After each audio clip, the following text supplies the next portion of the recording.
자, 서술형 문제 4번. 잘못 보고 계산한 것을 바르게 고쳐 계산하기.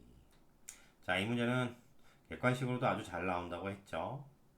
그러니까 이제 서술형에서도 잘 해야 되는데, 여기에서는 앞서 설명했듯이 두 학생이 뭔가를 잘못 봤어요. 가령 예를 들어서 A라는 학생이 분자를 잘못 보면 분자만 잘못 봤다라고 생각을 하시면 돼요. 그럼 분모는 잘 봤다는 얘기가 되겠고, 그 역설로 분자를 잘못 봤다라고 하면 분모를 잘 봤다라고 이렇게 생각을 하시면 되겠죠. 자, 그것을 기반으로 해서 서술형으로 나타내 주면 되겠습니다. 자, 그럼 일단 문제를 한번 볼까요? 어떤 기하 분수를 소수로 나타내는데, 자, 영훈이라는 학생이 있네요. 영훈이라는 학생은 분모를 잘못 봤어요. 그러니까 분모를 잘못 봤다는 얘기는 분자를 제대로 봤다 이런 얘기입니다. 그래서 분수로 고치는 과정 0.78 도트를 분수로 고치는 과정에서 뭐 분자는 제대로 봤으니까 이 분자 71은 제대로 봤다 이런 얘기입니다. 처음 기하 분수의 분자는 71이다 이렇게 제시를 해주는 거예요. 아시겠죠? 71이다 이렇게 되는 거고, 그 다음에 희주는 분자를 잘못 봤으니까 분모는 제대로 봤겠죠. 그래서 희주는 분모는 제대로 보았다.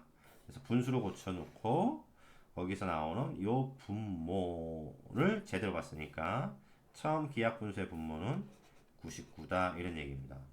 그러면은 처음 기하 분수의 분자와 분모를 제시를 했으니 처음 기하 분수를 제시해 주는 것이 당연히 좋겠죠. 그래서 여기까지 제시를 해 주는 겁니다.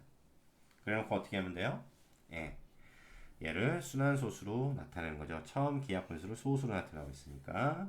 그래서 99분의 71을 뭐 이거 직접 안 나눠도 돼요. 이런 건 뭐 누구나 쉽지 않습니까? 7도트, 1도트. 그래서 0.7도트, 1도트 이렇게 됩니다. 자, 여기에서 핵심은 뭐다? 분모를 잘못 봤다라고 하면 분자는 제대로 봤다.